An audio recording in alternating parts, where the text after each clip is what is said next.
hear pouring. Hello, Keith. Hello, Liam. How are you both?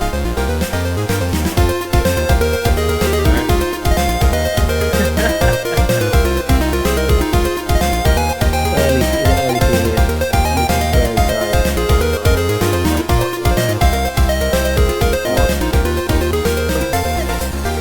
Playing games?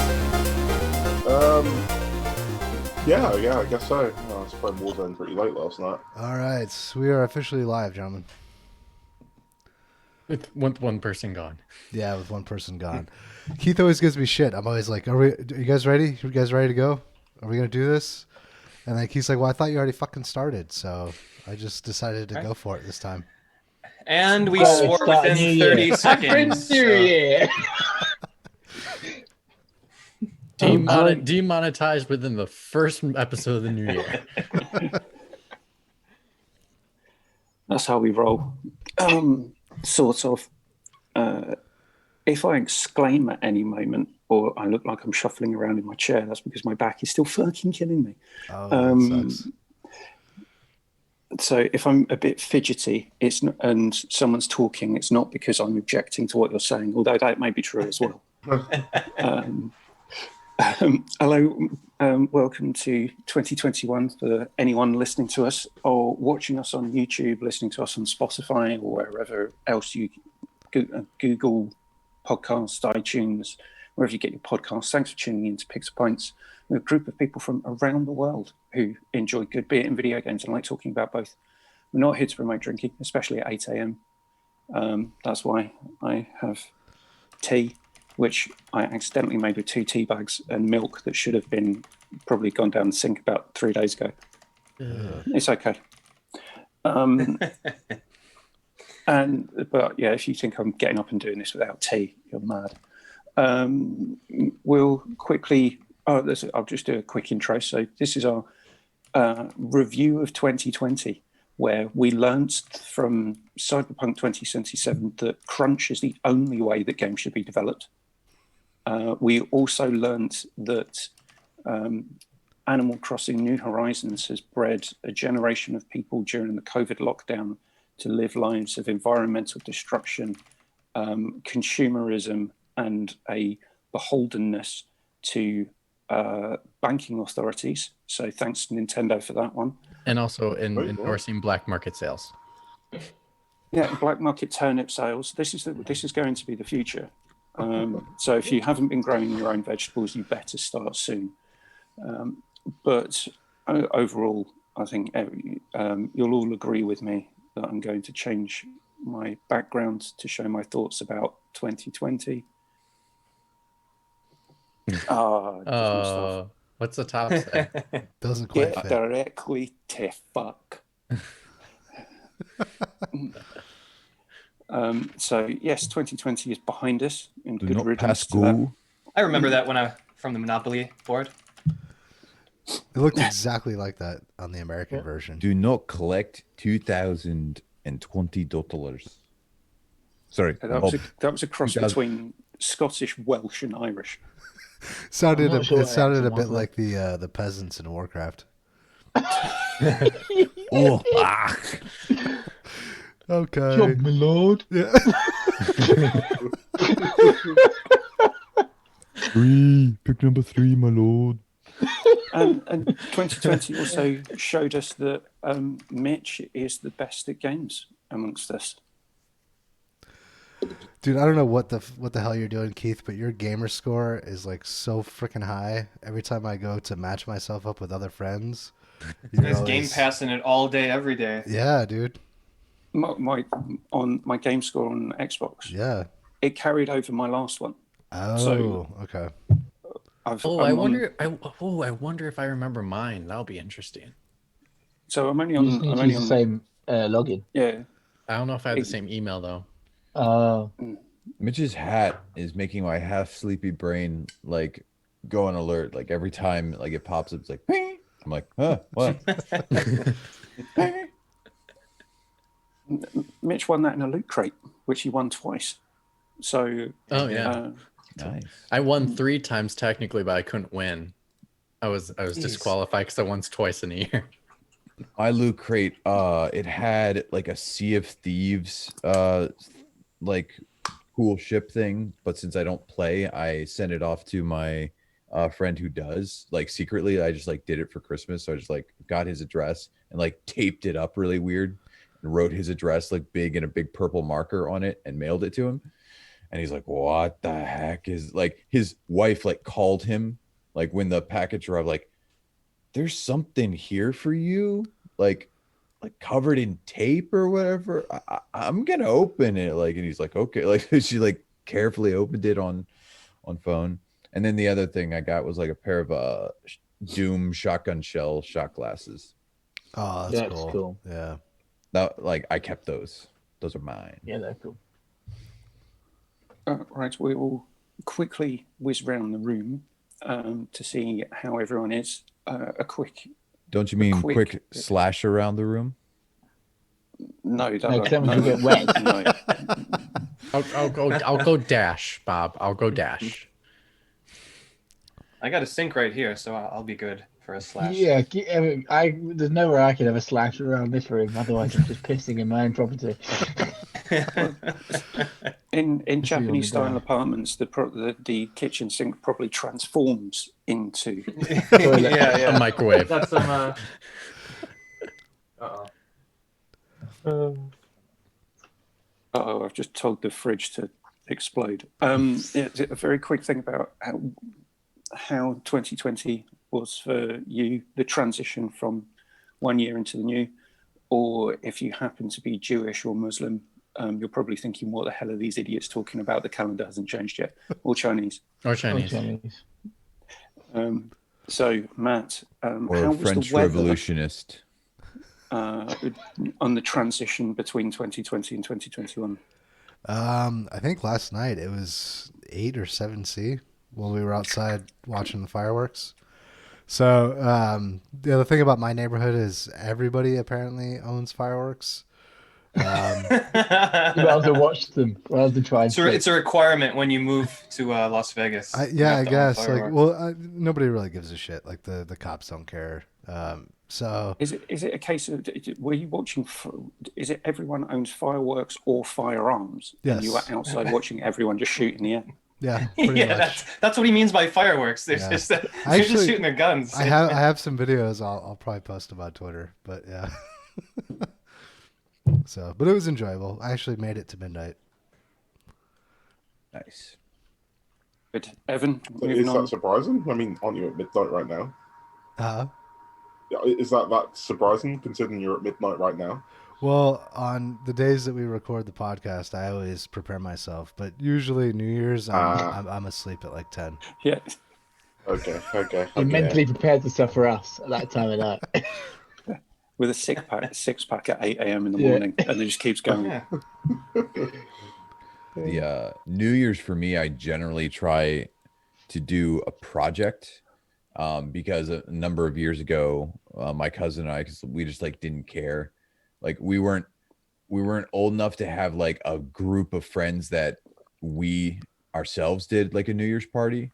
So like we usually tagged on to like some parents or whatever party, and so we just the one year we were like, let's just make some stuff. So we actually we spent the whole night watching. We watched like Ocean's 12, Spider-Man 2, and National Treasure like right in a row, while making Lord of the Rings style cloaks out of like wool and stuff like that. And so Yes. This is the We took- most we took- random ass thing I've Amazing. ever heard. Peanut butter and jelly. Those- and then we like took a break, went and watched the ball drop, got them all done by like 2 a.m. And then we went out from 2 a.m. to like 5 a.m. like out in the winter, like wrapped in our cloaks, having adventures and stuff like that. Pretty good. But last night, I have two friends who are doctors who got their vaccines and stuff, and so we went over to their house because he has a nice place in a woods, and we celebrated because he's Hmong and she's Egyptian, so we had like all sorts of wonderful good food and stuff like that. Cool. and like he's never turned down a doctor who's like, here, what would you like? You want this? Gin, bourbon, beer.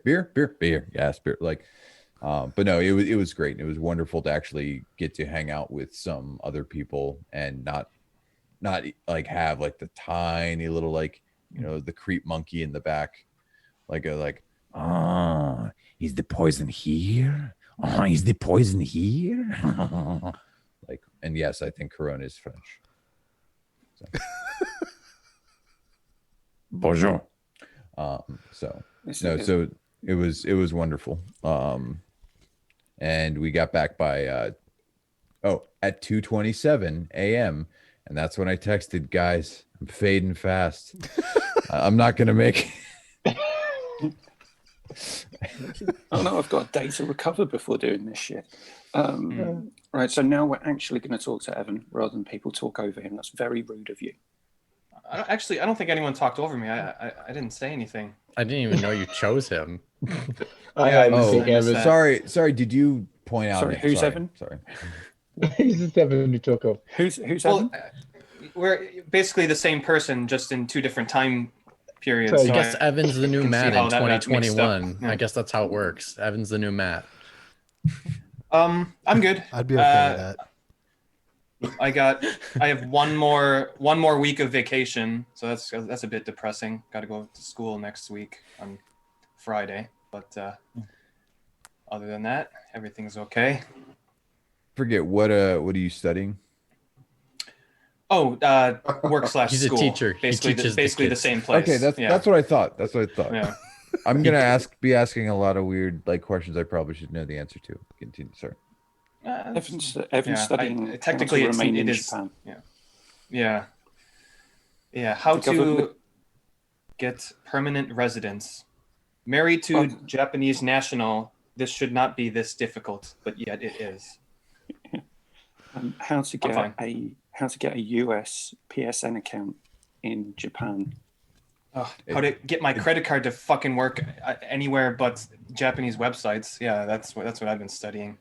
Every now and then it works. It's so funny. It's like for you, it's like so terribly difficult. Whereas for my dad, because how much Irish he is, like he's been like approached, like, hey, like you have enough Irish. Like if you move to Ireland for just a year and a half or whatever, you could get your citizenship. Like here come in your gray years, like come spend your retirement money in Ireland. It's quite easy to get an Irish passport if you've got any grandparent with an Irish connection. You're able to. Yeah, they do that in Japan as well. Yeah, my grandmother's half Irish, like so. It's. You'd think that they'd want to. Sorry, go ahead. That was it, Mikey. That was it. Oh, okay. You'd think they'd want to be a bit have people who currently live in Japan or possibly want to move here to have an easier time getting at least work visas, because I mean, how many years in a row that there's been more deaths than births? I mean, the Japanese population is declining at a severe rate. The language barrier is the most difficult part about living in Japan. It's just such a difficult language and just not a lot of people know it.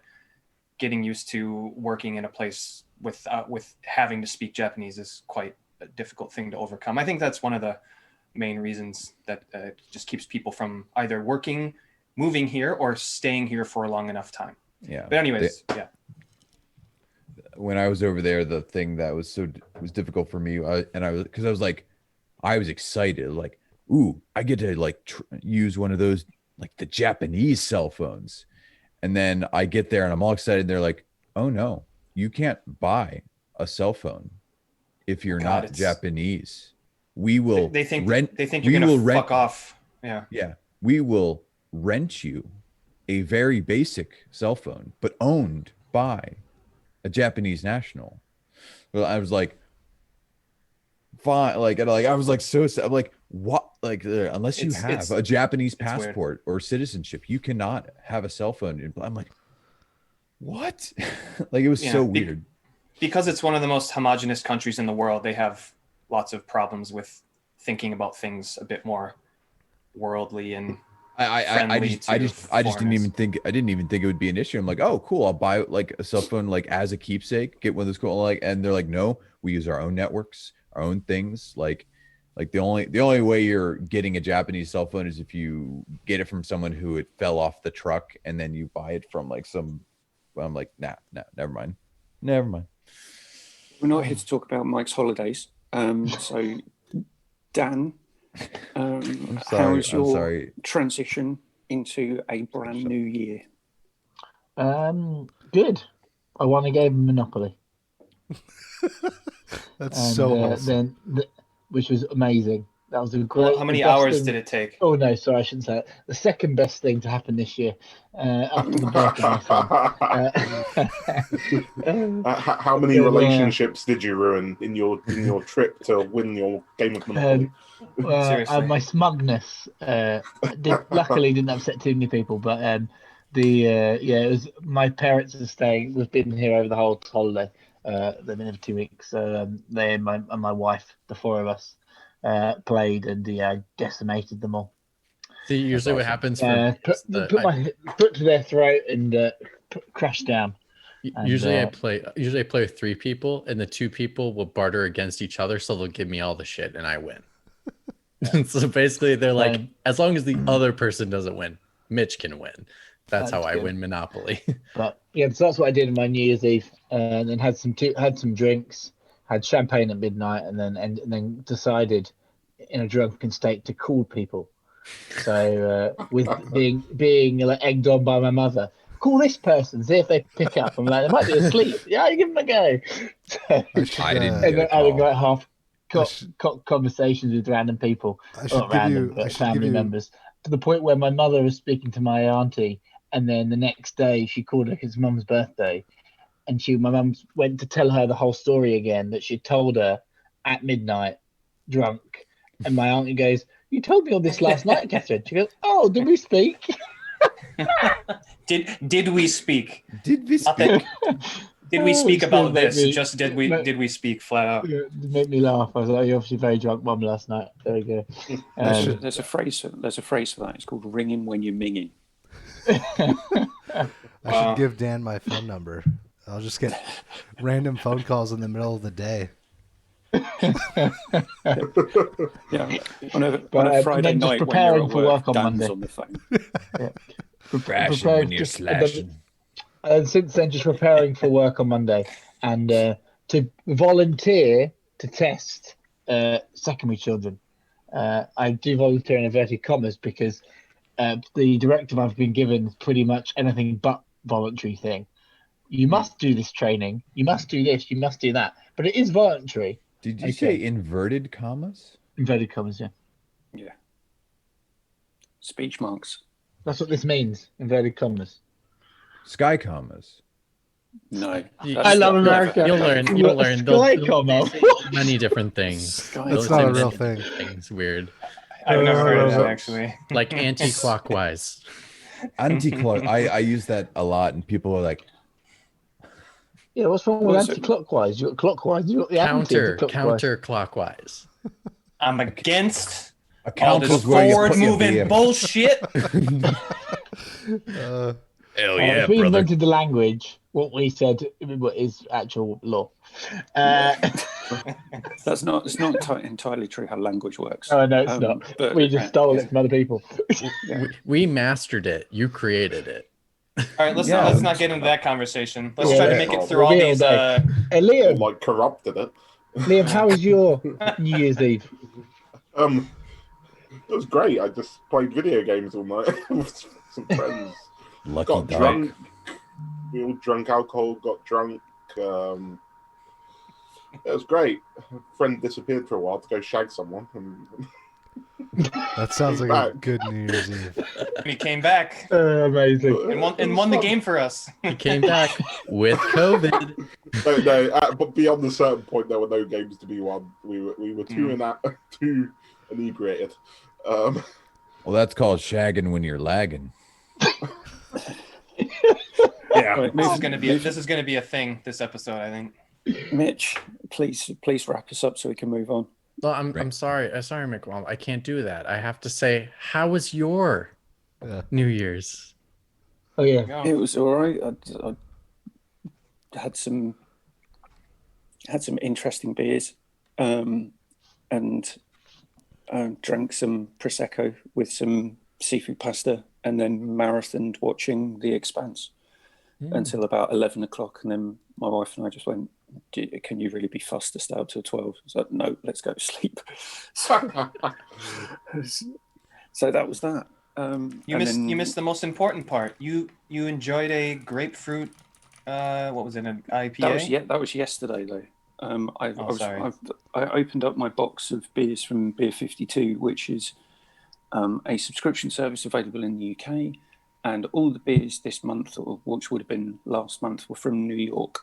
And the one that I thought I was not going to enjoy, which was the grapefruit one, I actually really enjoyed. And the one that I thought I was going to enjoy, which was the brown ale, was fucking horrible. You said there's coffee in it, right? It tasted like coffee flavored beer or beer flavored coffee, one of the two. So that just went straight. Coffee flavored. I think beer flavored coffee. Brian Bentley would probably like it at least.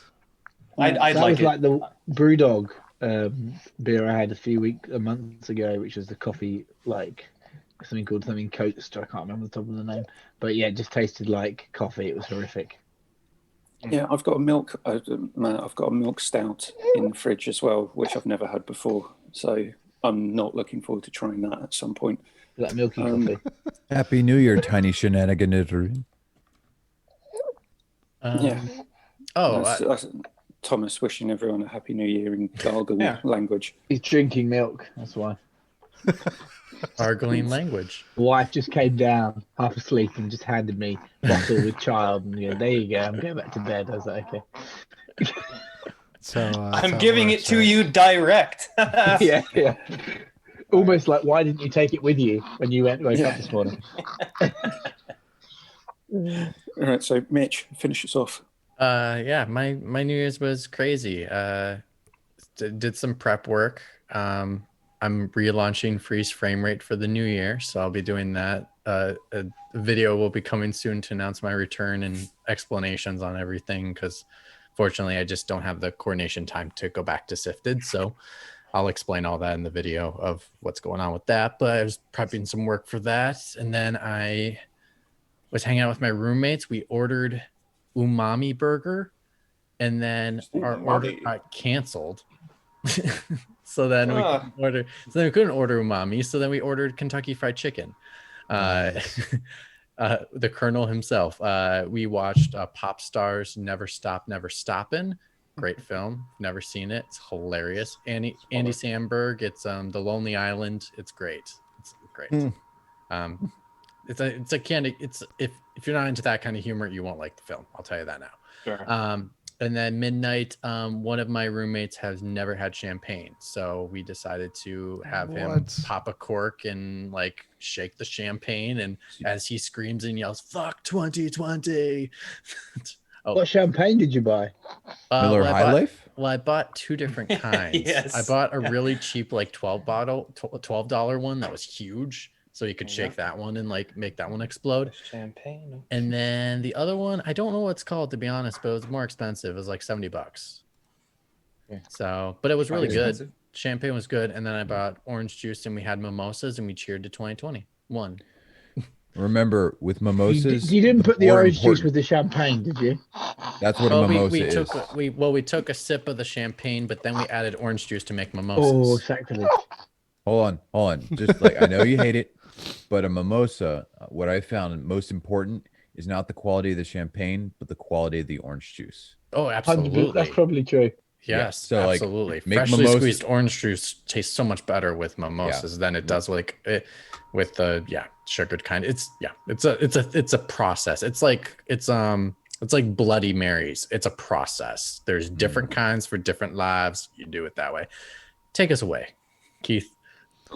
Yeah, and we apologise for anyone from the Champignon region of France for the creation of that drink. Has anyone got beers?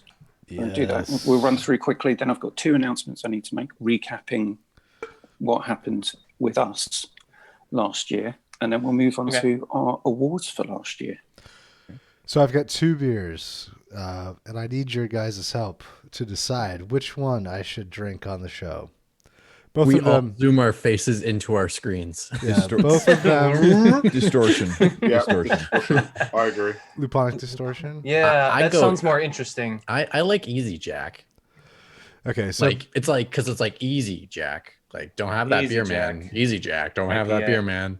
all right, Easy Jack. I'm hands, going purely on how it affects that Matt. hands for Easy Jack. Don't you knock back no more. Oh, no hands more, free? No more, Is no that what it more. is? No, hands for Easy Jack. How many people want to see me drink Easy Jack? Oh, hands free. Hands free. Okay, and Luponic. All right, so I'm starting with Luponic. He's going to drink them both. Now, Yeah. for the Yeah. record, I'm the one that wins everything, and you should probably heed to my advice than all you heathens. That's why we pushed back. Unless We're you're like, oh, apart we'll from your take friend's whatever Mitch fantasy league. chose. We'll take the opposite. So- I almost won the regular one. I was so close. No, you did. The truth. Yeah. I got kicked out of the fucking playoffs. On that last stream of Sifted, when he said about the fantasy league, I thought he was going to say that Keith had ruined the fantasy. And then he said he ruined it. And I was like, Oh, Have you Mine- have you had this beer before, Matt? Yeah, I've had it before. What is it? I didn't see the style. On So the label. it's an IPA, but it's a fruity IPA. It's got hints of peach, pear, and dragon fruit. It's 5.9%, so fairly low ABV for an IPA. Pretty clear, light in color. I have to say, it looked like Dan was teeing up his child for a kick. Because he sets him down. He like turns ready to do a kickoff. And then he looks back And then he disappears. when he looks back at the screen. He's like, I can hear you. Even though it was successful, it was no good. How is I it? assume you're talking about It's me. good. I'm changing my child to Ah. us. But I could show you all, but I assume you'd rather not see that. So I'm I really think not- that would definitely get us pulled. Yeah. Child, decent- child decent. nudity is not something you can put on Twitch, I don't think, No, yeah, and nor would you What? want to. How is it, Matt? it's a decent beer. It is fruity. It is light. Even though it's 5.9, it's hard to tell that it's that high at ABV. The head dissipates pretty quickly, so head retention's low. You don't have the same hop hit that you get with a lot of IPAs. Yeah. It's pretty mild. It's not very bitter at all. All right. May I go? Yeah. All What right. do you got? I'm currently drinking Baxter Innuendo White Russian style stout. Interesting. Okay. It has a picture of like White Russian style. the dude. It looks like From- the guy from Cyberpunk. Gotcha. awesome. Well, it has the dude from the dude. Big Lebowski. Yeah. Thank you. Thank you. Oh, I was thinking more Um, Cyberpunk 2077. The and it is a white stout. That's interesting. Yeah. This is only like the third beer that I've had of a like light stout style, because I've like had one of the blonde stouts, and and the thing is, it's so weird. It tastes like a stout, but also tastes like a White Russian, like kind of like that creamy and cacao and other tastes and stuff Do like they? that. They must. They might mix it with like maybe oats. They add oats for the creaminess. Yeah, must, they also use a lactose sugar, like to kind of okay. get the milky back tone. Is it and low in it's- alcohol content? No, it is 9.5. Oh, that's Holy shit. Okay. Wow. That's a good So, stout. like, That is a and- really interesting style. A It is. high alcohol stout that is like a deep amber. That's really interesting. And it tastes good. Like we've all like tried different beers that like it goes for this particular flavor, and it's like either you didn't hit it, you did hit it, or you hit it with where like you just flavored this. right. Like whereas this tastes like somehow it grew this way. It's actually very, very good. Like, yeah, some of those beers can be a bit too experimental for their own good, but when they do it right, you can get some some interesting. I give it. flavors. I would give it good props. It definitely doesn't taste like 9.5. And because of how they, I don't think they put it on nitro, but it's smooth enough that it's almost nitro-y feeling. Like it's not a prickly effervescence. Sure, that might be the lactose sugar too. Yep. Yeah. All right. I think got one more. There's a American import beer website in Japan called Antenna America, which is a terrible name because it tells you nothing about what they do. But I recently found it, ordered a couple bottles, a bit expensive, but I just wrote it off as who cares? It's the holidays. Not going to look at the receipt. But this is Stone Brewery's Enjoy by January 1st, 21 unfiltered IPA. It is currently 5:37 on January 2nd, so I fucked that up. That's actually been one of my favorite series. I've had like 7 of those. I've never heard of them. Okay, so they do this every year then? Yeah, they've done that. Is it always unfiltered or is it different?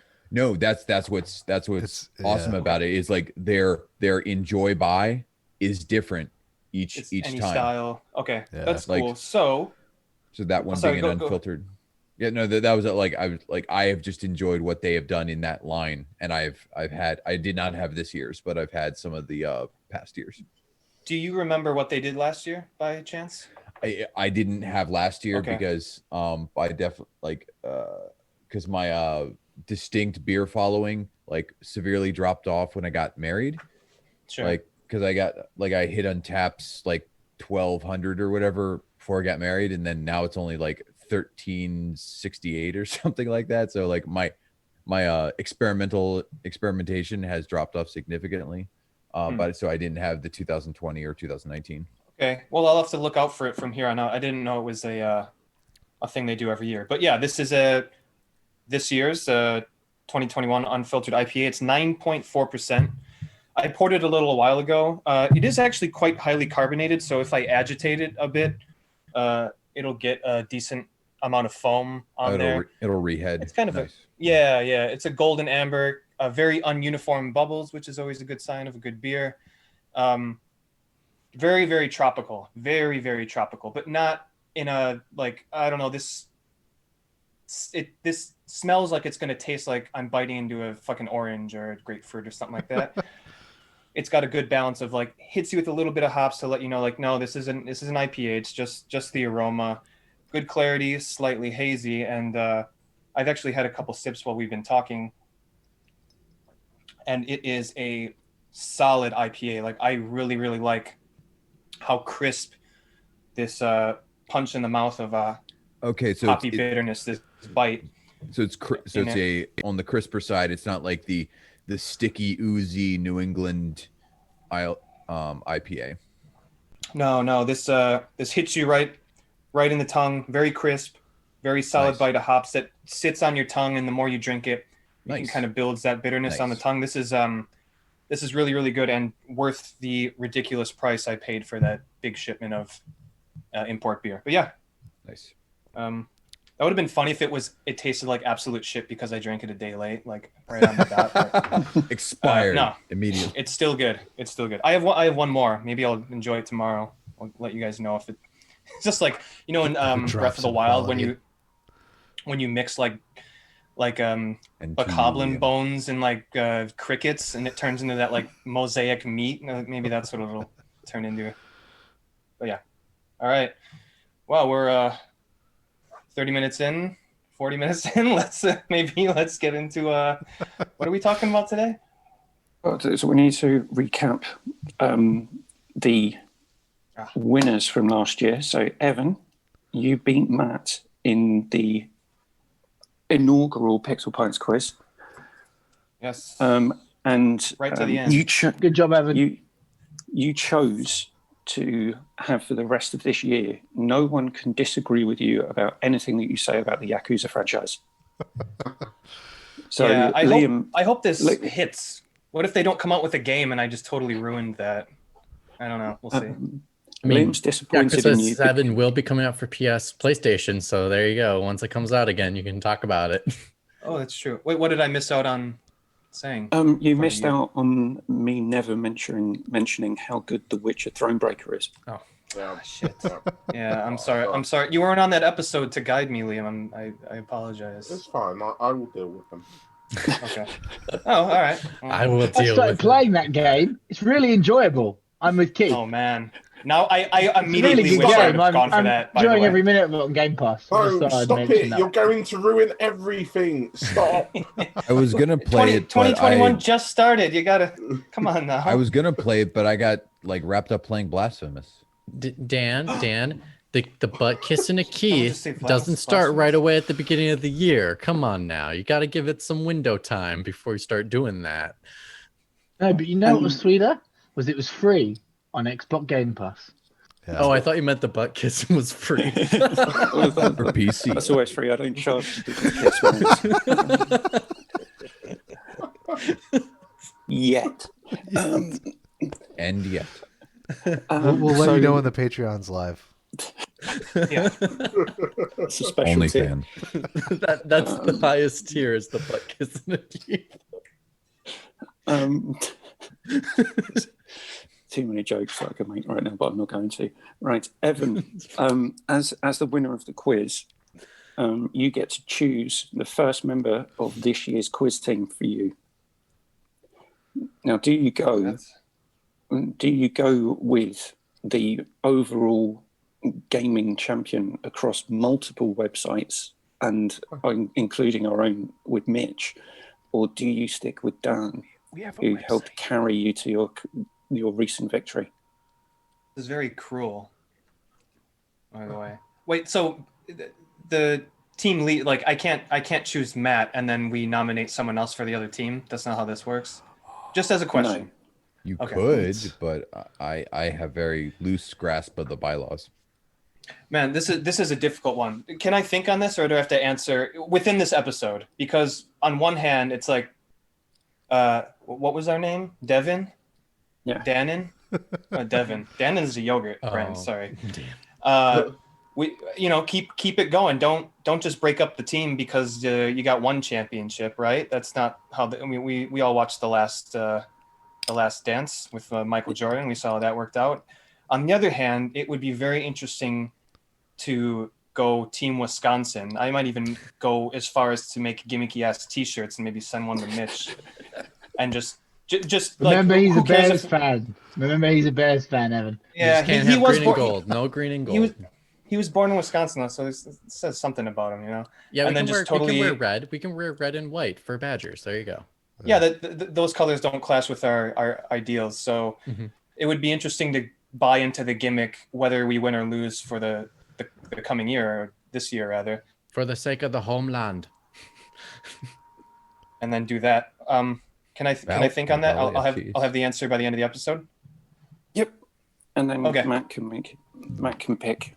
Matt doesn't reach, so we've got until 52% and the charge on my iPad runs out, which Okay.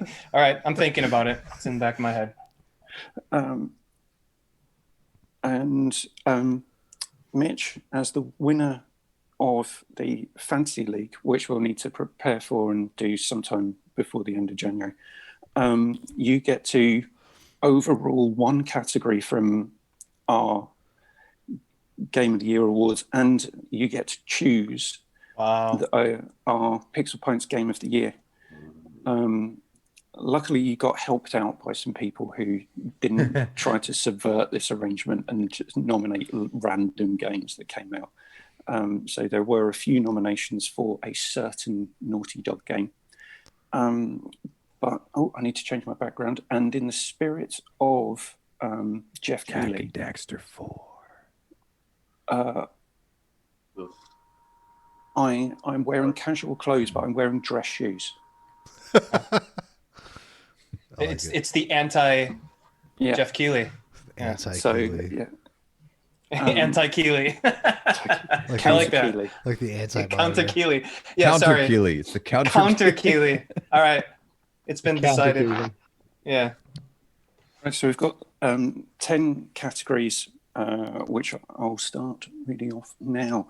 So the category number 1 was favourite character from games released in 2020, and the nominees were Jesse from The Last of Us Part 2, Lev from The Last of Us Part 2, Abby from The Last of Us Part 2. I nearly kind of grouped all those together and just said someone from The Last of Us Part 2, but it didn't get enough votes. Lady Masako from Ghost of Tsushima, Kasuga Ichiban from Yakuza 7, or Mitch, do you want to do it? Oh, like a Yakuza. dragon. There we go.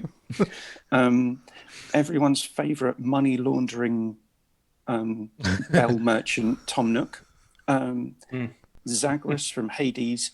Matt, can you remember the drunk bloke from Kingdoms of Amalur: Re-Reckoning? What's his name? Shit. I should know it by now. I should have looked it up, but And it was his nominee as well. Yeah, it's just the drunk guy from Kingdoms of Amalur. And there was Erebus Jones's. I object to this question. You also left out my nominee, but that's fine. Whatever. Mine was Final Fantasy 7. Final Fantasy 7 remakes. Chadley? Oh, Jesse. Oh, Jesse. But that's okay. I got over it after I noticed it got bunked off. I thought that was Jesse from The Last of Us Part 2. Yeah, I think he thought it was Jesse from The Last of Us Part 2. Jesse's from Final Fantasy 7 remake. Oh no, I was going for the Jesse in Last of Us Part 2, but well, no, it doesn't matter because the winner is Tom Nook. Oh God! Oh God! Someone's been. I am not going to like these awards. Oh, this is already a terrible award show. This is democracy Rafa in action, guys. Democracy in action. I can forgive this one enough that I'm not going to overpower this one. This is not one that I want. Which of you Mudasuckers didn't vote for Lady Masako? Come on. Yeah. I voted for Lady Masako. I did as well because it was. I probably should have. It's a great side story. Who voted for Tom Nook besides one that we all know? Do we have a lot more lurkers on the Discord than? Did he hack the system? Did he do the black market? Democracy in action via November 2nd, 2016. Was Dominion counting these votes? No, it was being counted in Nevada. So if we actually wait another 8 weeks, we might have the votes. The final results. All right. Well, next category. These are just preliminary results. These aren't the final results. Tom Nook. Best character of 2020. Wow. Best character of 2020. Exactly the same as he was in the last game. Yeah. Apparently, he was the best character in every game. He's still fucking awesome. No, he's not awesome. He makes me go in debt constantly, and I get pissed off because I have to keep paying him back, and I don't want to. I don't want the bigger house. I'm fine with the size of my house. After I'm done paying off my house, I don't need a bigger house. Stop asking. I'm pretty sure I voted for Lev. Just rep it out there. One person did. Right. The next category is worst AAA gaming moment, and the nominees are Publisher Greed. CG Project. I won't elaborate on that because there's no need because publishers are a bunch of greedy bastards. But fuck it, I will. EA. If a government tells you that something is illegal and you should take it out of your game, don't leave it in there and just pay the fines because you're earning more money from the game than you are paying in the fines. And also, there's no reason that next-gen games should be $70. It's just a fallacy. And any apologist... Super quick side note with it, McWomble, is, like, if they're paying the fine so many times, the government should just go, we're just going to pull your freaking game. You can't sell it in my country. Just do that. Well, they can sell the game, but they can't have the microtransactions. Yeah. They'll just take the fine money. I think it's not worth the headache of pulling in the game. No, because then what they'll do is they'll fix it. Honestly, I'm on the A side on this one. If they don't see a profit difference, then why should they change their game? That's because in a few years, Liam, we'll find out that you're like a mass shareholder of EA, Activision, CD Projekt Red, and you've just been sitting here. You've been sent to infiltrate. Oh no! He lost his CD Projekt Red money. Podcast. He lost his money there. They'll be back up to. It'll bounce. It'll bounce like anybody that thinks that game isn't the body physics success is crazy. Yeah, that stocks will bounce right back like the body physics. It's already a huge success. Right. So speaking of which, so the next nomination is for worst AAA gaming moment: CD Projekt Red lying about the quality of Cyberpunk 2077 and releasing a broken mess. Fallout 76, which it's still broken. By the way, I'm still playing it, and I can't get through it sometimes because it's really broken. And the next one is CD Projekt Red for crunching for crunch's sake and still releasing a broken mess. I feel like those two should have been together. People nominated them separately. And the conduct of some high-ranking Ubisoft representatives, officials, and managers. And then the last one was Microsoft launching the next-gen family of consoles with no first-party support. And the winner in the sky commas, which are commas in the sky, is CD Projekt Red for releasing Cyberpunk 2077 as a broken mess. But not good decision, 100% proprieties at Ubisoft. Okay, 100%. Yeah, broken game versus sexual assault. Yeah, okay. Yeah. I mean, I think they're all equally egregious. Not all equally egregious. Ooh, I think no. I corrected myself. I corrected myself. I think obviously the Ubisoft one is a lot more egregious for sure. It's hard. It's you want to pick that one, but at the same time, it's like Cyberpunk, and literally this is about huge millions and millions of dollars of money that like literally just lied to stockholders. It's crazy to think that they did such a thing. Yeah, and if you wander around, you can find sexual assault in Cyberpunk if you want to. So you get everything. They're still getting returns on their investment. I think they may have sold 15 million copies, but their stock still dropped 20%. Like that shouldn't happen. Back up. It will climb back up. It's because of when it fell, because they do end of year stock bonuses. So the shareholders are just pissed off. They got 20% less bonus than they would have done, but they'll probably get it this time next year anyway, so they can go fuck themselves. Well, this could be the story of recency bias as well. Like, let's just say those were flipped and Cyberpunk came out 4 months ago, and then all of a sudden this giant story came out about Ubisoft at the end of the year. Then maybe we would have picked that. True. But one thing people also have to remember about CD Projekt Red is that all of the employees own stocks in the company, and they all decided that they wanted the game to come out this year. At the detriment because of their they own wanted stocks. They wanted their dividends. And they probably wanted a break over Christmas as well. And I would say the other big thing about that one is also if they moved it out of 2020, they would have lost pre-orders for certain stores. PlayStation, you have to re-pre-order the game, so they would have lost install base automatically from their pre-orders. That's probably a massive financial reason why they're like. But But I mean, that actually would have been a better thing to have happened for it to tick over and for all those people that pre-ordered for the PlayStation 4, because you know that most of the people who pre-ordered, they weren't pre-ordering for PlayStation 5. Right. No, it's an entirely pointless endeavor to pre-order that game, considering it doesn't even have any pre-order incentives. Oh, it does. I mean, it's like nothing. Not for the digital version, it didn't. For the digital we could say version, the pre-ordering is pretty much pointless. I basically just sat there on my thumb waiting for there to be some sort of discount for the Steam version, and it never happened, so I bought it at full retail. Yeah, I had to buy it full price as well, so it didn't have a discount. Should we move on? We should. I've had enough of this bullshit. Yes, we should. Shall we move on? Yeah. I think we can. I think I wish there was, conversation, honestly, McWomble, I wish there was an all the above, because I would have rather clicked that button. Well, there's an all the above later on. Ooh, lovely. So the next one is biggest disappointment. So, and the nominees are Marvel's The Blah Avengers, Cyberpunk 2077 launch, Doom Eternal not living up to our own expectations based on the 2016 game, which was awesome, and this one was not. Then we have a personal one from Evan towards me, which is me convincing Evan to buy a great selection of side-scrolling beat-em-ups and without realizing that the silver trophy wasn't actually a platinum.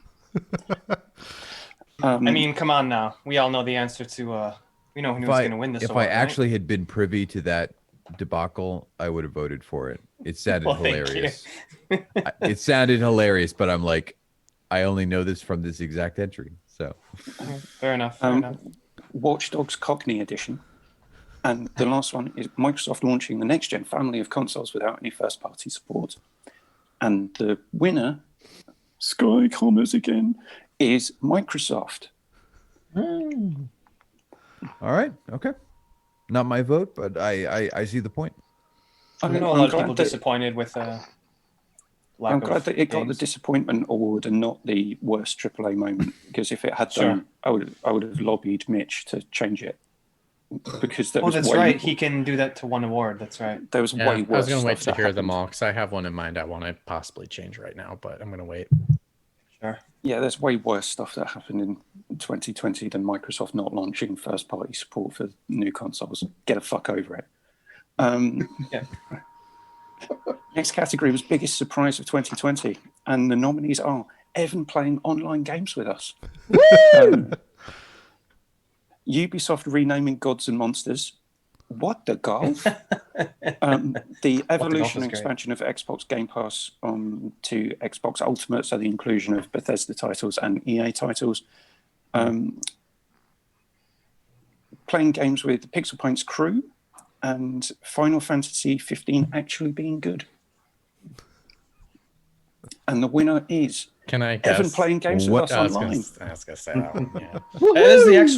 That's actually the actual winner. That's the biggest surprise of 2020. That's how much we want you to play with us online, margin, yeah. I feel bad for on this podcast saying one of the most disappointing things was online play, and then Dan's like, we had a thing going, man. You and I played Tsushima for so long, and that means nothing to you. He was so disappointed. Dude, I had a blast playing Dauntless. Like, I'm so glad you jumped on. Yeah. I had a good time. You know, I'd never really spoken to Russ. I had a great time. And playing with him as well. And that's on a scale of needing to cut my toenails and playing Dauntless. Yeah, I had a good time Dauntless. Yeah. Oh, well, okay, interesting. Yeah, I'm surprised that I actually good work, Evan. You know, got a speech, an acceptance speech. I don't know. Did we win anything really? When you think about it, we did. We could have done the raids, Evan. We got lots of gear. Unfortunately, that's the thing, though, isn't it? Yeah, the victory. You finally get to 100. I will say though, okay, no speech, but Dan and I working really, really hard to do our first hard level together, and having those crow Tengu motherfuckers destroy us, but somehow getting through it and like reviving each other and making it through without. Because if one person properly dies without being revived in a certain amount of time, it's game over. You lose all your progress, and he and I getting through that finally was actually quite a fun time. So there's good things about kind of this kind of the co-op aspect of online play, and I did enjoy myself. But having said that, I deleted Ghost of Tsushima from my hard drive and lent it to my friend. So I also did. So don't worry, Evan. Yeah, it was fun while it lasted. Yeah, I had a good time. Dauntless as well. Yeah. That was a tell for anyone watching the stream. Dauntless as well. Brushing the words away from my mouth after I said them. I tried to walk off screen, but there's a wall here, so you can totally still see me. Should go that way. There's a lot more room that way. Sorry. Okay. All right. Right. Good. The next award was favorite Pixel Points moment of 2020, and the nominees were Pixel Points after shows, aka the bit that the viewers can't actually see. So this is the selfish selection. The birthday curse was broken by Liam and Rafa. Keanu Reeves guest appointments on mainly me, Rafa, trying to take all of the glory. Actually, he's trying to take half, not all. Yeah, but he's been learning. Rafa's been learning too much from Tom Nook. So if he takes half, he'll be back for the other half at some point. Takes it all. Yeah. Keanu Reeves joining us as a guest appearance on the Halloween show. Using pixel points to socialize with people, especially Keith. I don't know where that bit came from. And talking over Matt, drunk Matt, and basically Matt. And the winner is the Pixel Points after shows. Yay. Everyone wins on that one. Yeah. If only anyone knew what really happened. What really happened? Actually, we had a Beyond for an after show yeah. that was posted, but then it was gone. Did I delete that is one? for the better. That is for the better.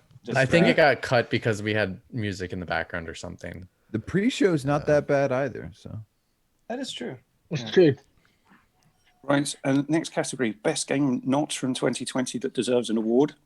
And the nominees are Dauntless, Thronebreaker: The Witcher Tale, don't know who could have thrown that one in, Resident Evil 3, Blasphemous, Persona 5 Royale, Star Wars: The Old Republic, and Run Saber.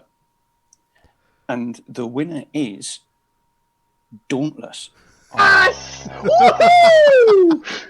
I would like to change Bunch that of- one. Oh, you're a fucking cunt. Oh, we are going to be cut from Twitch. I'm just kidding. It can stay. It can stay. Favorite I moment apologize of for using that explanatory 2021. language towards you, Nick. Favorite moment in 2021 when Mitch almost fucked it up for everyone. When Dan called Mitch a Highs and the cunt. lows. That was slightly uncalled for. I'm sure of that. Sorry, Mitch.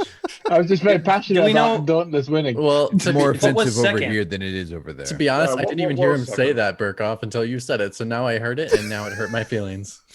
I'm sorry. I sorry, did apologize immediately afterwards. When you Keith, said, when you Keith, said do I you wasn't know- gonna do it. Sorry, Dan. Keith, do you know what was second? Do you see those numbers?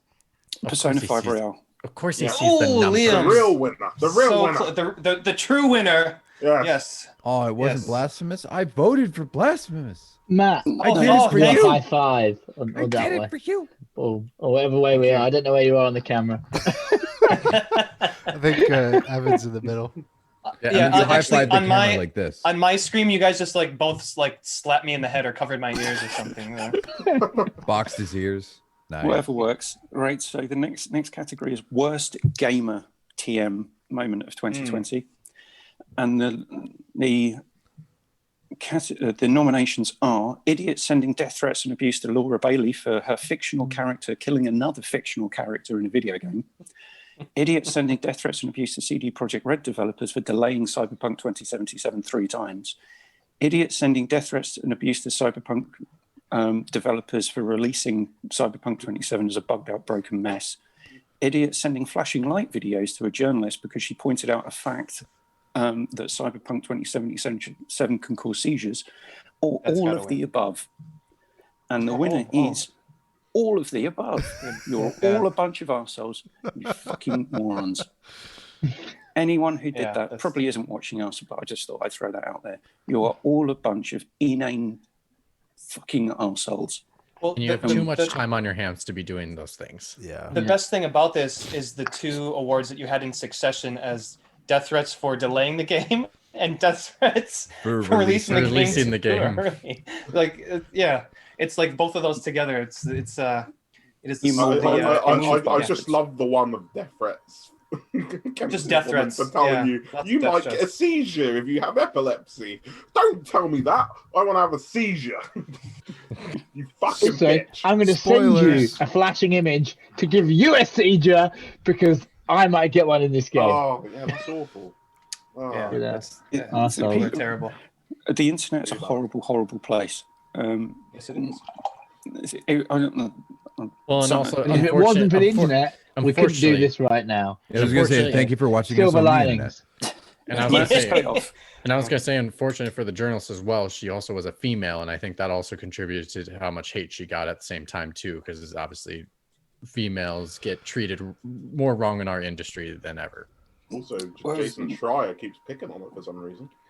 I know it's Point that I know one out. most people don't mean it like this at all, but because my wife is a counselor who worked for like a year and a half or 2 years in a prison as well. She's like, I hate when they dehumanize women by calling them females because they'll say men and women females. Yeah. And female what? Do you mean like female because cow, like a female? yeah, like because I see what you mean. female is generic non-Y generic non-Y chromosome. Do they prefer possessing. women then? Yeah.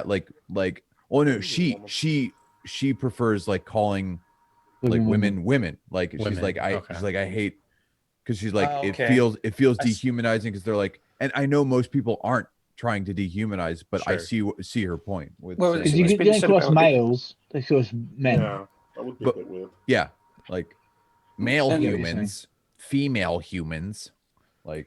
Yeah. Well, I just don't even add human to the end. I know people don't. They just say females. Yeah. Right. Yeah. Because I guess in the insinuation that we're talking about, we all established that we're talking about human beings, so we don't have to add the human part. Yeah. How many female golden eagles do you know who work in the video games industry as a journalist? 3. That's there you go. Right. Moving on to the happier categories. Favorite gaming moment of 2020. Switching on PS5 for the first time. This is another selfish award for the bastards who actually got one. Right. I'm not bitter, by the way. Evan's like, I'm in the raffle. I'm in the raffle. I'm still in the raffle. God damn it. I'll forever be in the raffle. Waffles are delicious. Lady Masiko's quest line from Ghost of Tsushima. The fight between Ellie and Abby in The Last of Us Part 2. Playing Animal Crossing with friends during lockdown. Finishing Bloodstained Ritual of the Night. Evan's nostalgia moment with his friend playing Hotline Miami on the PS Vita in The Last of Us Part 2 after viciously murdering some poor girl who was looking for some fun in the bleakness of the setting. Too specific to win, but yeah. Well, I got one vote. It wasn't me. What do we voted for that? The Command & Conquer remaster and Final Fantasy VII Remake cinematic opening. And the winner is people switching on their PS5s for the first time. Yeah. You selfish bastards. That must have been a big split in regards to the other ones. Yeah. Jesus. Privileged fucking. Well, it just goes to show that 5 people who voted got PS5s. Right. I wasn't one of them, by the way. Just saying. So the next one is most excited for in 2021. And the nominees are God of War Ragnarok, which probably isn't coming out in 2021. GTA 5 being... without knowing it. Don't do that. That's why I said probably. You can't say probably, because then probably every game's not coming out in 2021. They just gave us a trailer that had a year at the end of it. Like, that is like, binding in a court of law. Pre-orders, and so it can't get, if you can't pre-order it... Has the possibility of coming out in 2021. Listen here, boy. Yeah, so pre-orders for God of War Ragnarok, GTA 5 being released on next gen, Mass Effect Legendary Edition, Horizon Forbidden West, Ratchet and Clank A Rift Apart, playing Lego Star Wars with the kiddo. I think that was a Erebus Jones one, and Breathing on Zelda in the Wilderness Part 2. This is tough. I found this a working title. Yeah. And the winner is... Sad nobody voted for Elden Ring. And the winner is Mass Effect Legendary Edition. Yes. Really? Please change that, Mitch. I know I called you a cunt earlier, but hey everyone! Most anticipated. It's a game. Is a series that already fucking came out. It's not anything different. It's most anticipated because Dan's gonna play it, and we're all change this award to most anticipated known quantity. I'm gonna still wait because I think there's 2 hours. Well, that's now. This is one I would like to change. So that's all the other categories other than Game of the Year, aka Pitch to Mitch. So is there a game that you would like to change? Well, I'm going to take your... Think about it. I'm going to take I was going to ask for your guys' opinion first. Bad choice. I was going to say either I would like to change... I think it's the worst moment of 2020 or something like that. And I would like to change... I was thinking about changing that one to Ubisoft. But... I also don't like this Mass Effect being hanging on for 2021 as the most anticipated. So, well, I think Tom Nook as well is a questionable answer as well. Pitch to Mitch really quick. Wait. Speed round. Speed round. I'll go around the room. You pick one thing you want to change. You tell me you want to change it, and I will consider it in my change. So, Burkhoff, go first. If you have one change, what would you want changed? I'm actually happy with all of the winners. Okay, screw you. Go, Evan. It's got to be Mass Effect, and I'm looking forward to replaying the Mass Effect trilogy. Of course, it's been long enough, and so take another crack at this series. People can't be excited for something because you don't agree with them. No, it's a fucking remake. Like, give it to something that's something new. It's not a remake. It's a remaster. I'm sorry. It's a remaster. And Evan, what would you change it to? Well, I think I voted for. I don't care what you voted for. What do you think now? Christ. Oh, well, Breath of the Wild is my most anticipated for the year. I know that's probably not your thing, so which no one voted for, by the way. So it wasn't on the. It was not on the list when I voted. You kept it off the list. Funnily enough. So Mitch, I'm saying I'm not biased. I'm not asking you to vote for what I want. All I'm saying is vote for something other than Mass Effect rehash. Replay. No, it's like voting for waffles. Like, you know they're good, but never did I think that waffles would be mentioned twice on an episode. Yeah, seriously. Okay, Dan. All right, Dan. What's yours? I think after long, hard thinking and wrestling my son to go to sleep, I have decided that for the integrity of the show, that we should stand up to bigots and all those other horrible people and vote for Ubisoft and sexual abusers. So we should vote for Ubisoft being the worst moment, because that in the industry needs to be driven out. Okay. Right. Noble. Liam. Well, yeah, I agree with that. Like, I think everything else pales in comparison to people working at a company getting mistreated in such a way, to the point where it was going on for years and nobody did a damn thing about it. And I think that's despicable. Damn. I think it's the worst thing any big corporation in the games industry has done this year. It's just, yeah, I've lost a lot of respect for Ubisoft, and it wasn't because of Watch Dogs Legion. Mr. Zing! Hey, Liam will be here all night, folks. Sorry. Mr. Q. Need the drum. The one that's like personal, I would change most anticipated. The one that just feels like a slap to the industry itself is Tom Nook. But the one that actually seems to affect human beings the most, not just gamers, but human beings, is Ubisoft. So those are my 3 votes. And now I feel like a horrible person for not selecting that. So do I, actually. You're just okay with it. Hey, occasionally the social justice bandwagon is a good wagon to be on. Yeah, that's true. Not very often, though. I'd go with the rampant greed in the games industry, because I think that's worse than sexual abuse, apparently.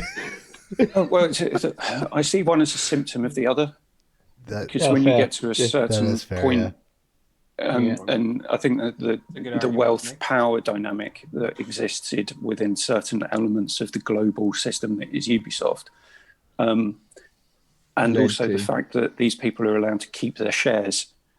Right. Even though they've been kind of asked to leave in disgrace.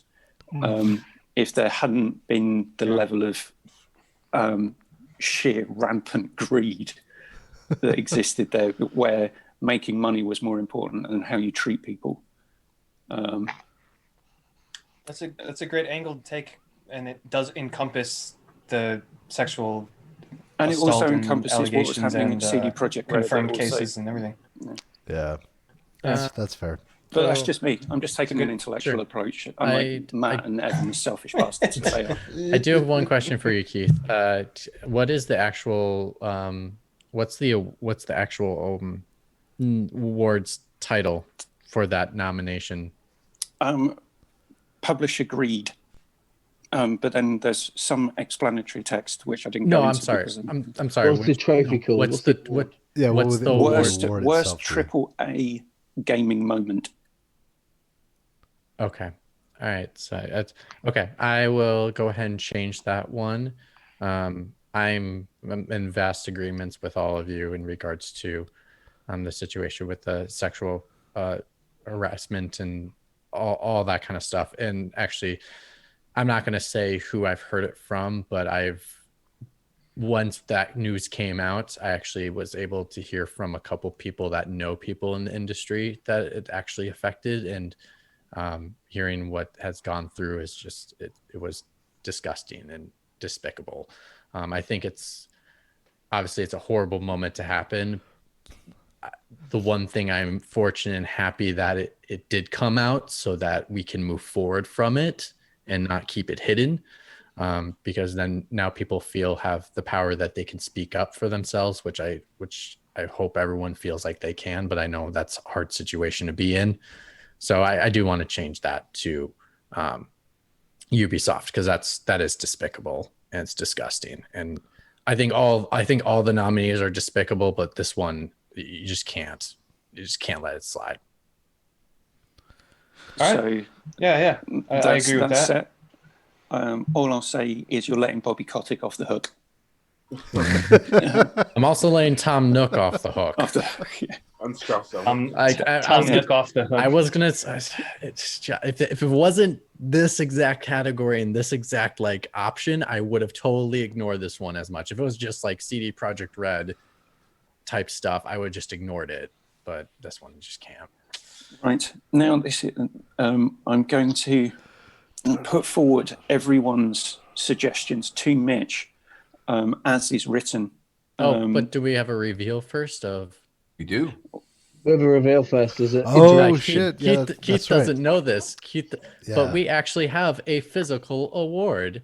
We do have our own. We do have Mr. our own. Mike's Q. Yeah, Game of the Year award. So drum roll, please, everybody.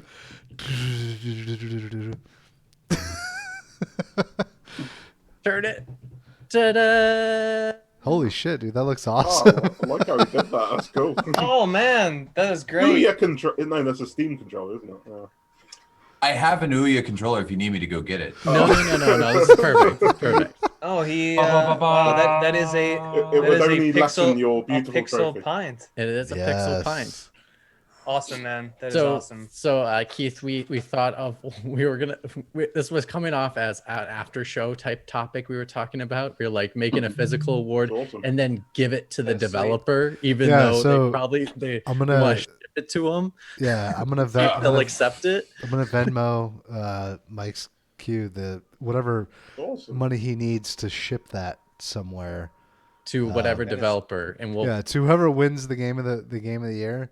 We're gonna actually ship it to the studio, and hopefully they'll tweet about it or something. That is a great idea.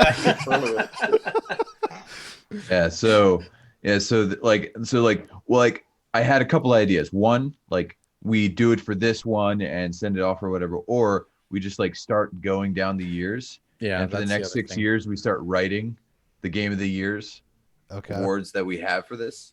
But it like despite it kind of looking like Gonzo.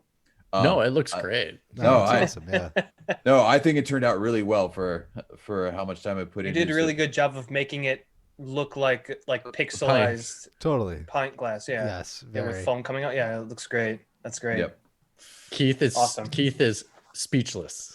He's almost tearing up. He's like, I think it's going to be brilliant just sending it to. Yeah. Congratulations, you have won the what the. What? Yeah, what the fuck is this?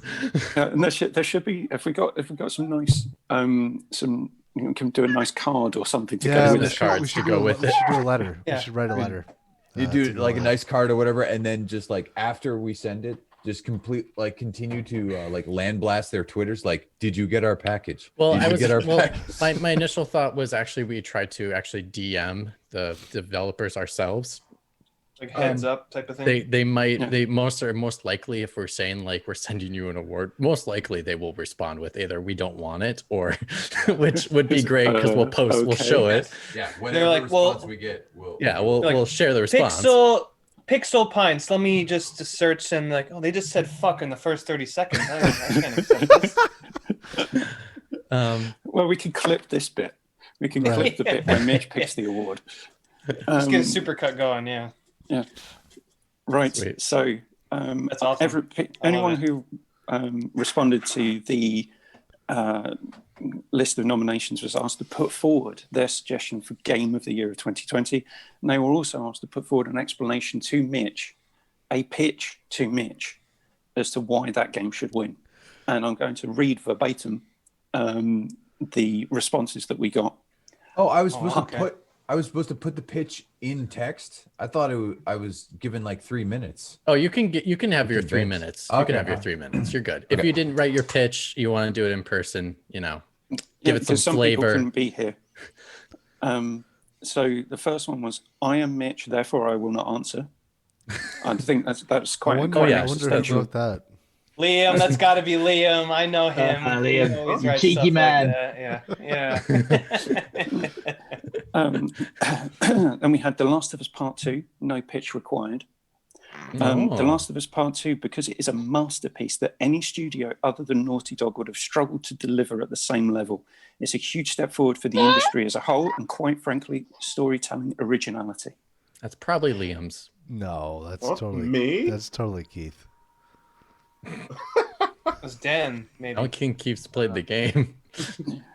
Assassin's Creed Valhalla, because it's the first time I played a game where it didn't feel like I had to sit down to work. Animal Crossing, because it's good, because Nintendo always deserves to win, always. That's rough. That's a reason. Animal Crossing, full stop. Full stop. Seriously, just pick The Last of Us Part 2 because you love film studies and don't know anything better. Boring. That's got to be Keith. That has to be Keith. Animal Crossing, because it kept people happy during a shitty year. Pick whatever you want, Mitch, but only if the game's called Blasphemous. I wonder who wrote that. I have no idea.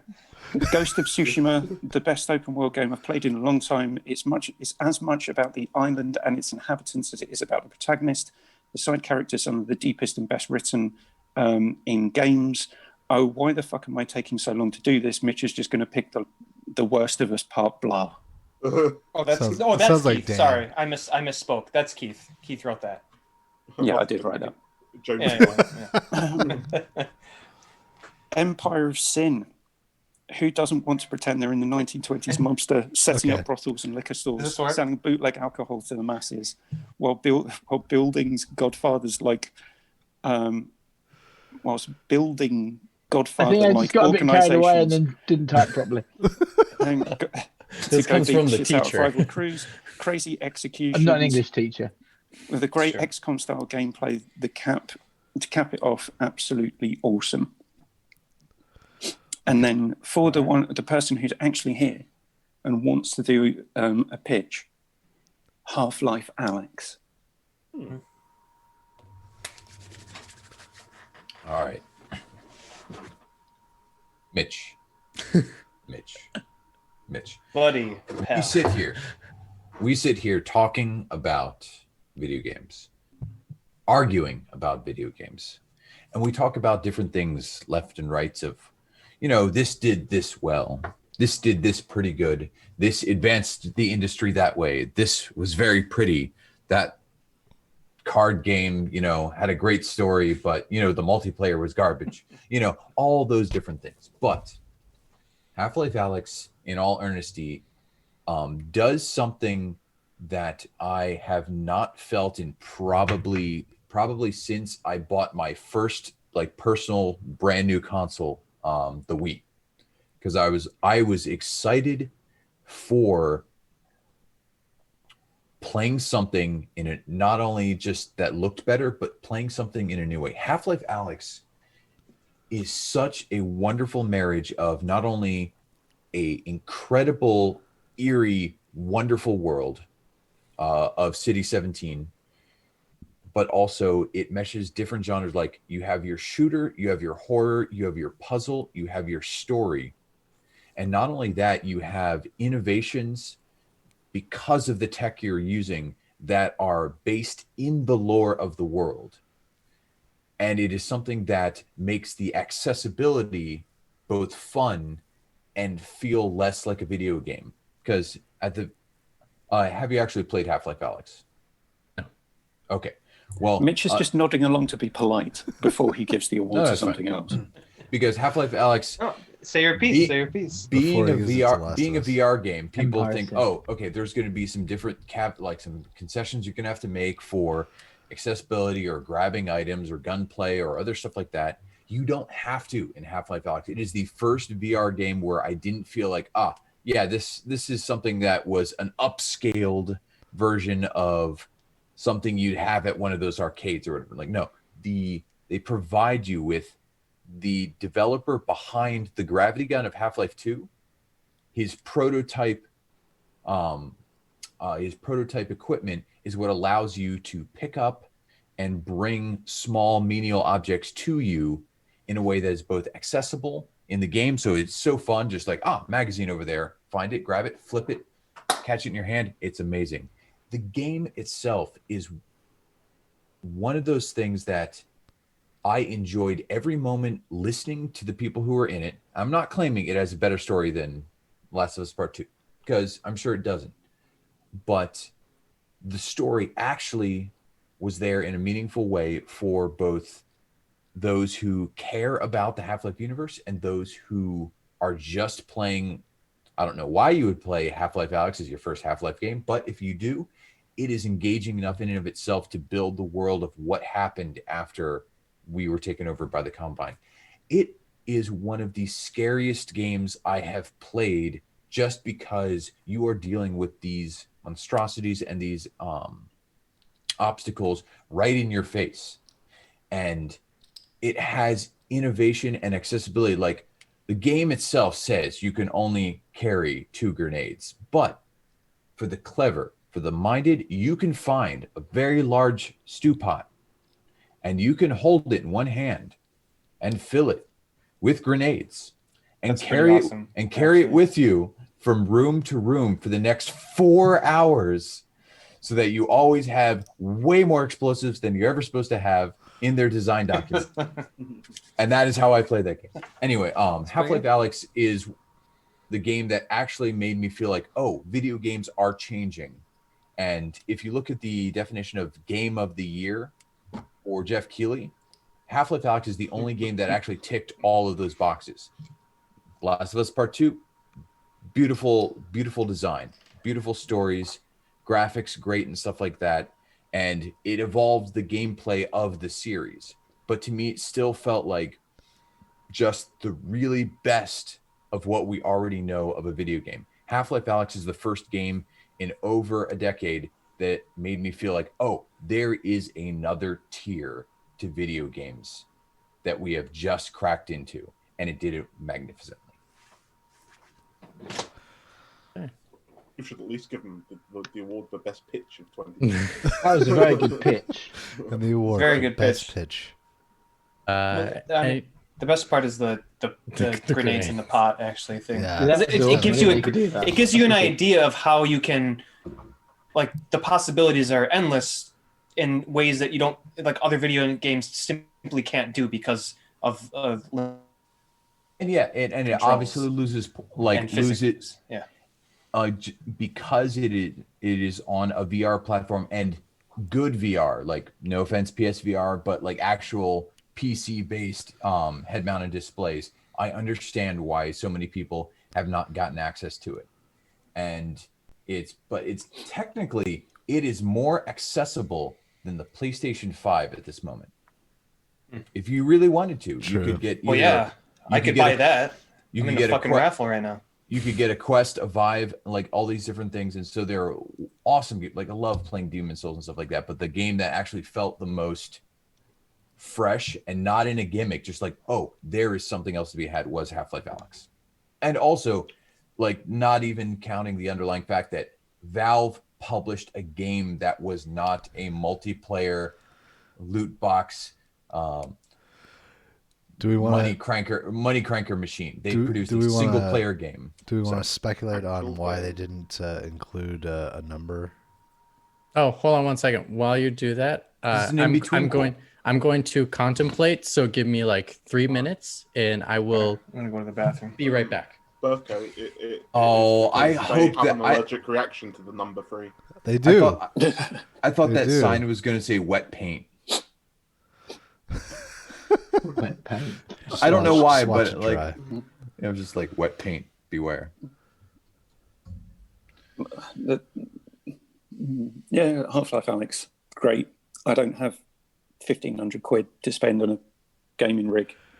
Yeah, I guess that's the thing, right? Neither did I. I slowly built that rig over years, and it just happened to be. And I will fully admit that the reason I am playing Half-Life Alex is because I got the full Oculus Rift for free because I kickstarted it.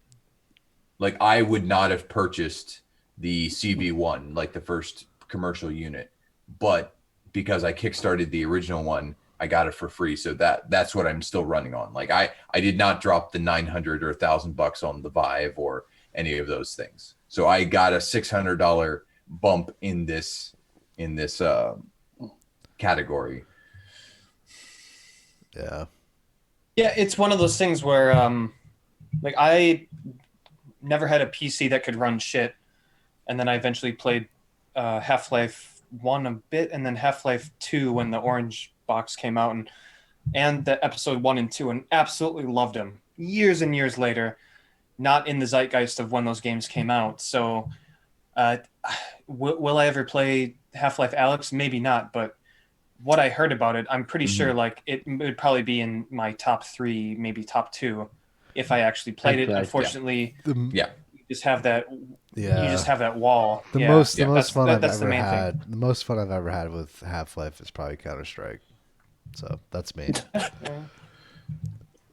Like, I would definitely give Black Mesa a fair shake. A good friend of mine actually worked as the writer for it.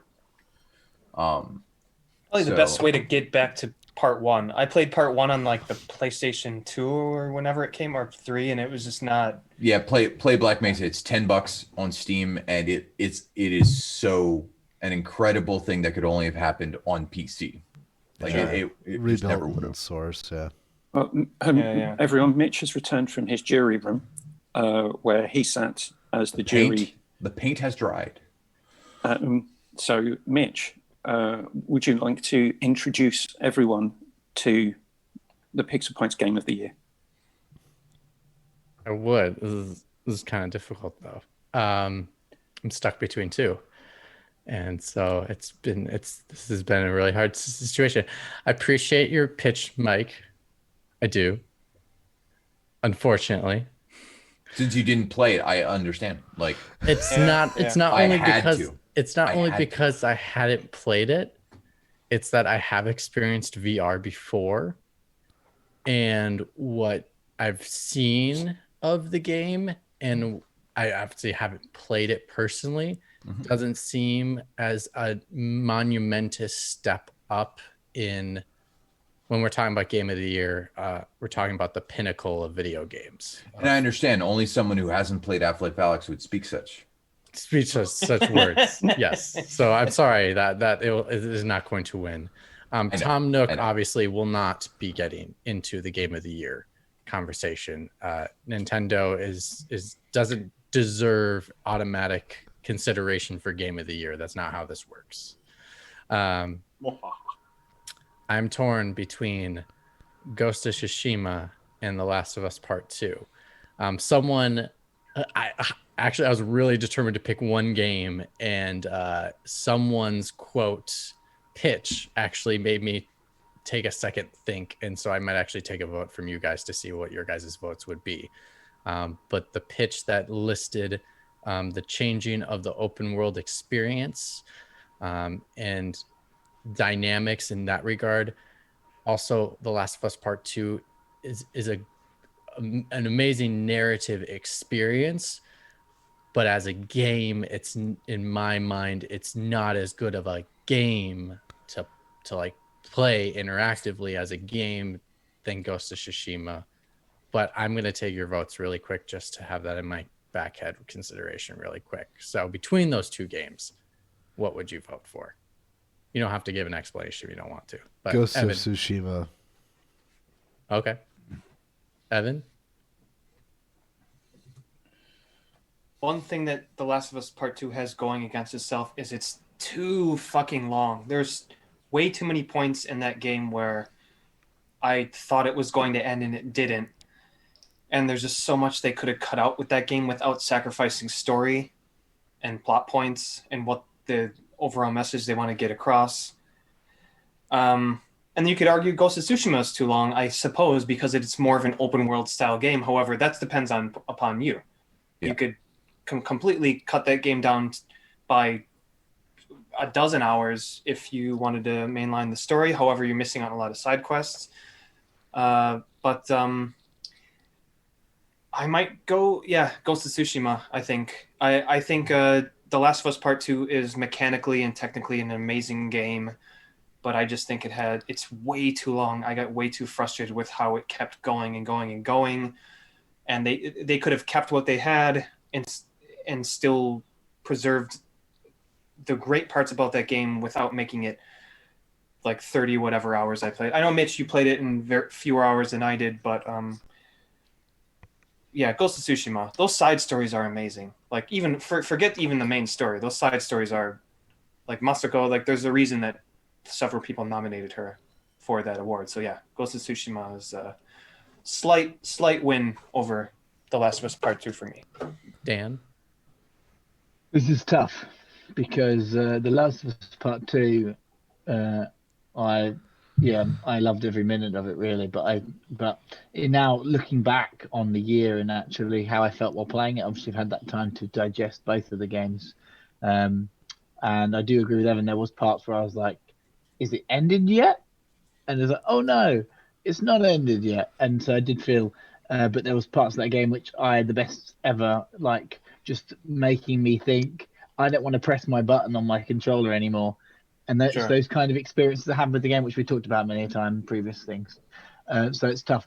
But thinking of a whole complete package for Game of the Year, I think then go to the fact that the amount of fun that me and Evan had multiplayer with Ghost of Tsushima, which was another part of the game that I didn't even think about when I was playing through the main story of that, and how good the side quests were, and just how beautiful the island of Tsushima was, and how different seasons changed the way everywhere looked, and just, I don't know, just on, so as a complete game, I think I have to give it to Ghost of Tsushima. All right. Liam? Easily The Last of Us Part 2 for me. I think Ghost of Tsushima is a really good game, but I also think it's very similar to most other open world games. I think I don't buy into. It's a legitimate criticism for sure. Yeah, I don't buy into the idea that the game's doing anything new other than on a visual level. I think it's a lot like most other open world games. Although I just love being in the Japanese setting. Sure. But I think the game itself, it gets a little bit stale about halfway through. I suppose luckily that's when the story really and the missions start to get a lot better as well. But yeah, I think The Last of Us, I personally didn't want it to end when I was playing it, and I never found myself getting bored because I felt the pacing was so strong and how it mixed up exactly what you were doing when you progressed through the game. And also, if I'm being honest, I preferred a lot of open world games this generation more than Ghost of Tsushima. And if I were to replay one of them, I couldn't see myself wanting to replay Ghost of Tsushima. But I could probably replay The Last of Us Part 2 a couple more times or more.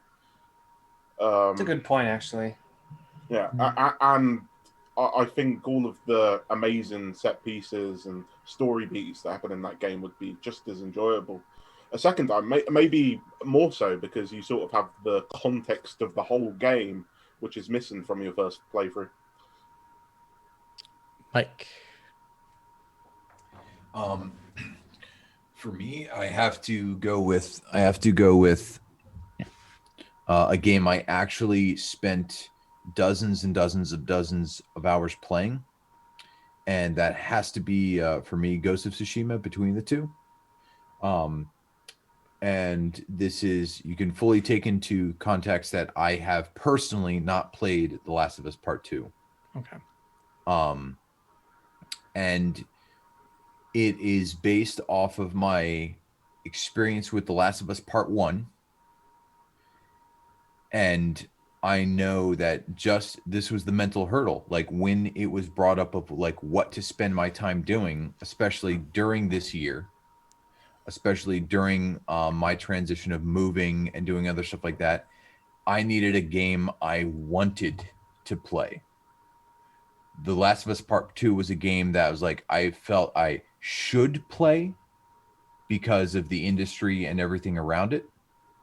But because of my experience with Last of Us Part 1, I was like, I am not in a position to be beaten into submission by the game I'm playing right now.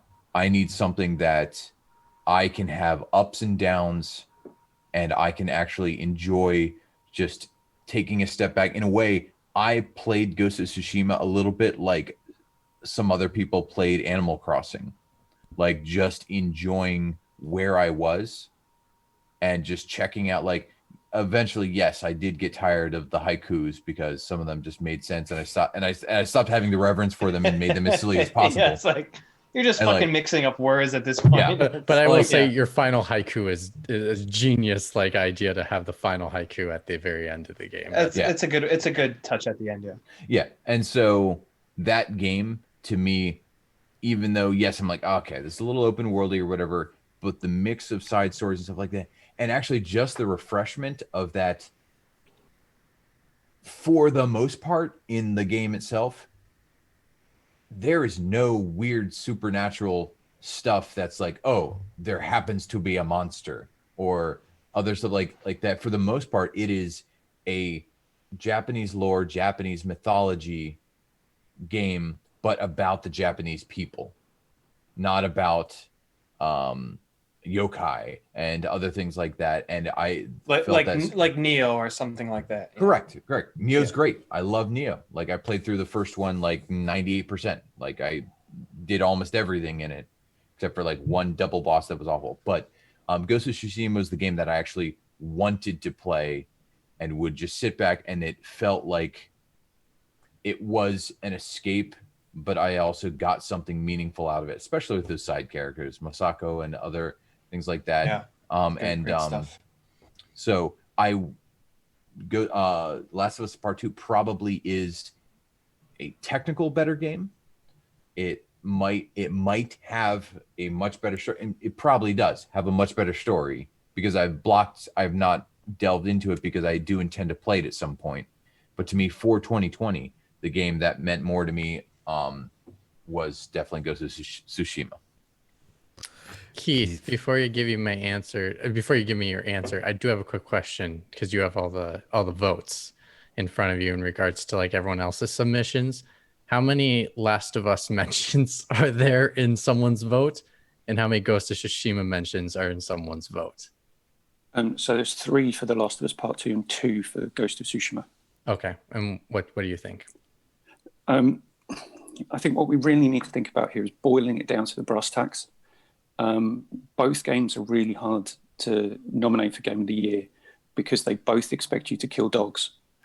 And we don't condone that kind of behavior. That is very true. It's only got against dogs. We think Sony hates dogs. Get over basically. it. That's the headline for 2021. But there was one game where you can pet foxes. This is true. So to put the cherry on the top of the ice cream sundae that is Ghost of Tsushima. Do we have a description of what the of our game of the year? Is there like no? It's Just game of the year. Just Okay. game of the year. Also, Game of the year. point out, Keith, The Last of Us has the best animated dog I've ever seen in my life. Yeah, but then you've got to kill them unless you play as well, Abby, that's which true. is Or you can blow them up, either or. Yeah. Well, you don't Yeah. have to kill them, but you probably They'll want kill to. you. Yeah. And the thing is, there's no such thing as a bad dog, only bad owners. So the Mongols are bad That's owners. true. But Where's the So camera? That's What true. if the dog has no owner? Chicken and the egg? What's going on here? Right, going back to what I was saying. But The Last of Us Part 2, one of the cast members received death threats. So that needs to be taken into account as well, because it touched people enough that they hide behind the anonymity of social media to send that person abuse because they did something in a game that they didn't like. So I think that really needs to be taken into a lot of consideration. Pissing people off so much that they'll turn to online abuse for narrative storytelling. Is there any kind of unnarrative storytelling? They could have done it in a form of interpretive dance, but I don't think that would have worked as well for a game.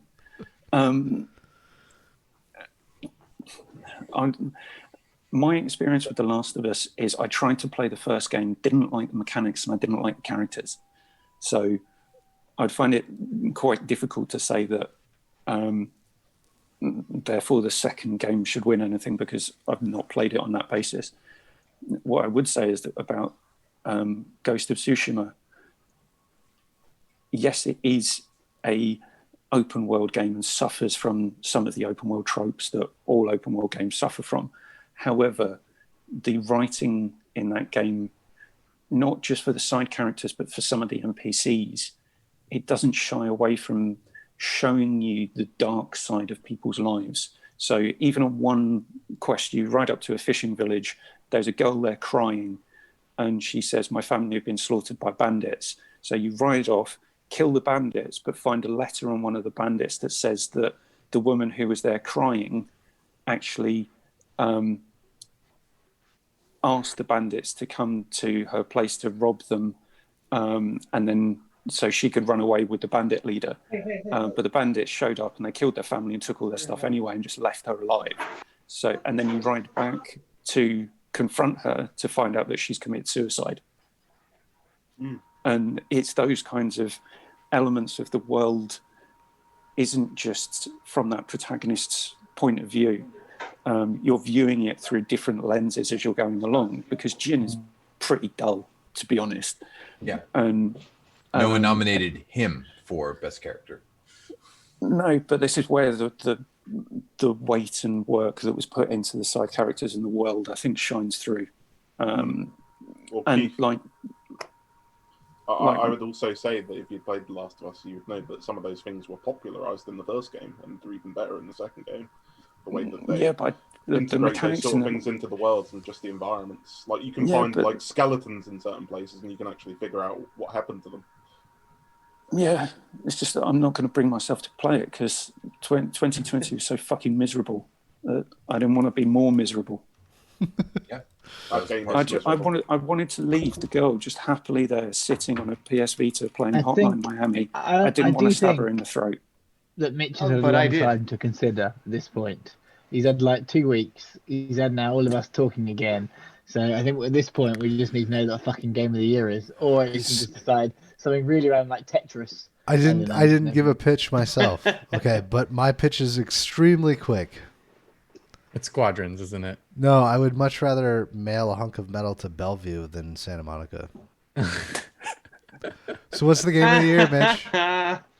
Okay, so I just quickly want to say I feel like these two games, what one game doesn't do well, the other game makes up for it, which is why it's making the decision so hard. The gameplay mechanics in Ghost of Tsushima are much better than The Last of Us Part 2, but the narrative in The Last of Us Part 2 is so much better than Ghost of Tsushima, even though they're both good. The thing that just kills me in my brain is that One game has zombies, and that's a problem.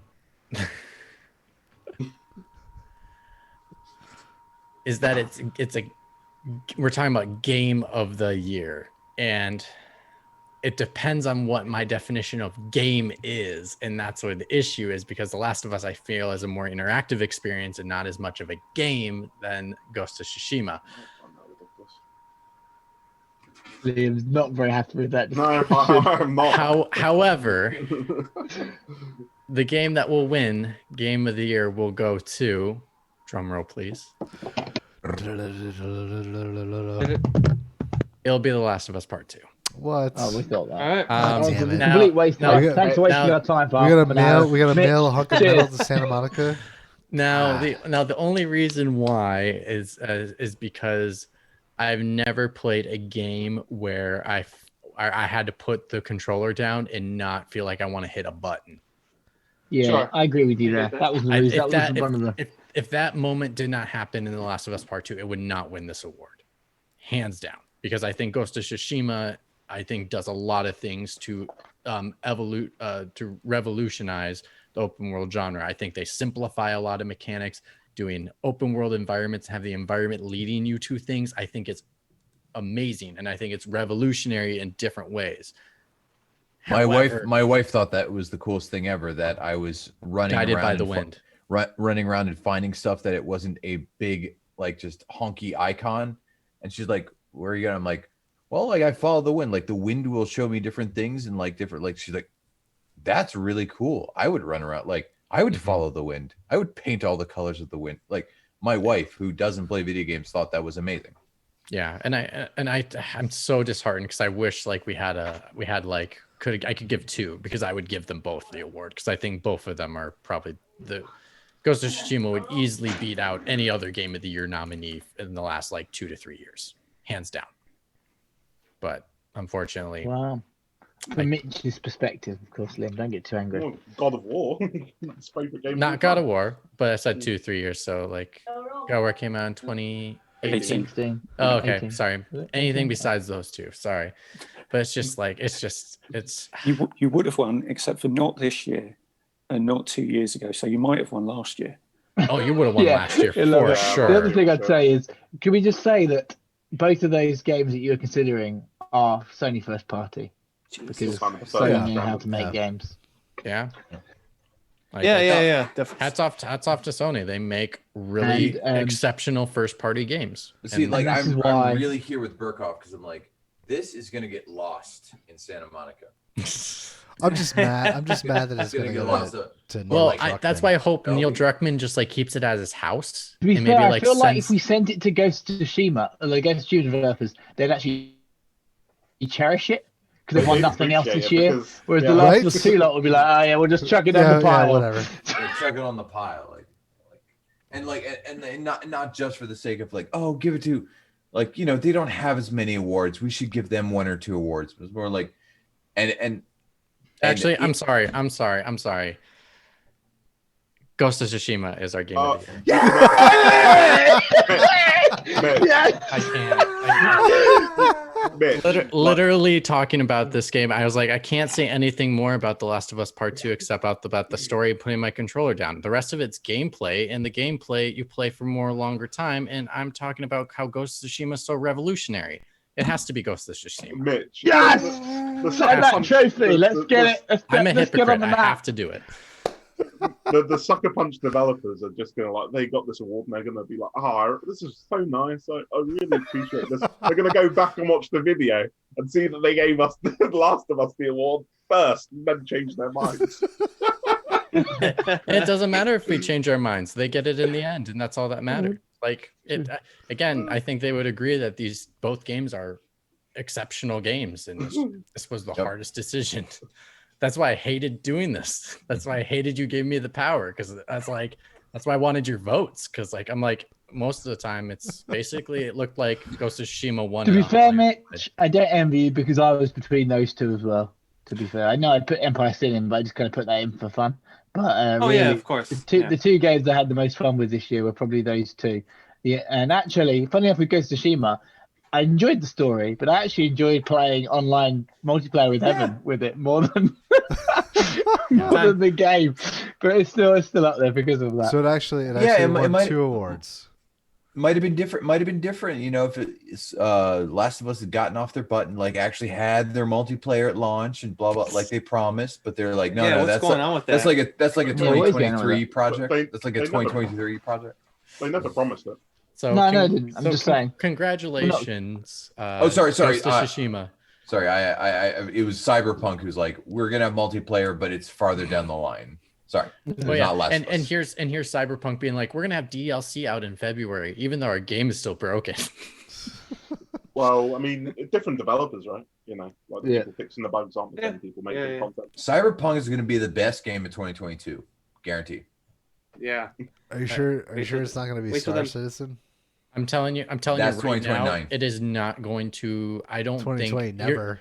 Hot take for the year. Hot take for 2021 that Cyberpunk 2077 does not get nominated for Game of the Year. Probably not. For the Jeff. It depends. I Game think of if God the of War, I think it will Ragnarok, miss. and Ratchet come out, then I think no chance. Well, you have Ratchet, you have Halo, you have Well, it's if Halo makes it. You have Horizon Zero Dawn 2. It really depends how quickly Cyberpunk can pull a No Man's Sky. I mean, there's the There you new go. Call of Duty. It that's could coming win out best this year. ongoing game. There's- Well, no, but as far as the Keeley cutoff, it technically still is the 2021 Game of the Year. It has the Yeah, but ability in to the be mind so. of the journalist, they might just give it best ongoing game instead of Game of the Year. Mhm. Right. So Yeah, on yeah, that yeah. on that hot take, on that not a hot bombshell. fix. That's something totally different. The fact they call them hot fixes, it's like they're just like asking for an ass whooping about that shit. So congratulations to Sucker Punch Studios for making our favorite, best, top, all of the other synonyms for 2020. Can My I do a personal bold prediction? But prediction show will be next week. But I just want to do one now because I was going to say that our Game of the Year next year will also be a Sony first party game. Ooh. That's It depends if Breath of the Wild 2 comes out. That's true. Yeah. It's not getting my vote. what about the new Animal Crossing game? Okay, my vote. Hey, Animal Crossing 2 ain't coming out, and neither is Mario Kart 9. That wouldn't get my vote for Game of the Year either.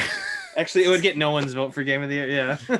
It'd be a great game. It'd be a great be like, oh, this great. is fun. Yeah. Like So fun. Yeah, definitely. I was trying to do a nice succinct ending that we could clip and then potentially share on social media, so that when a tankard sorry. shows up at Sucker Punch Studios, they actually You know can what the do fuck's again, going on. Keith. Honestly, we should just Um, do an after show and make them a hello video of like, congratulations, you won our award. Yay. This site that regularly gets double-digit views. Double. All right. I So shouldn't- I on that shouldn't do note, that, by the way. gentlemen, that's up to 100. we're out. Maybe if the music starts playing.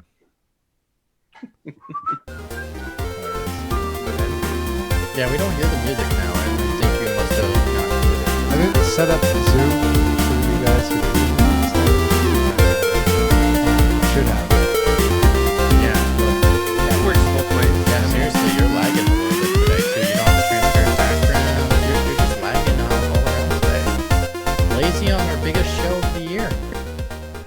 No, that's not the Biggest case. show of 2021. last year.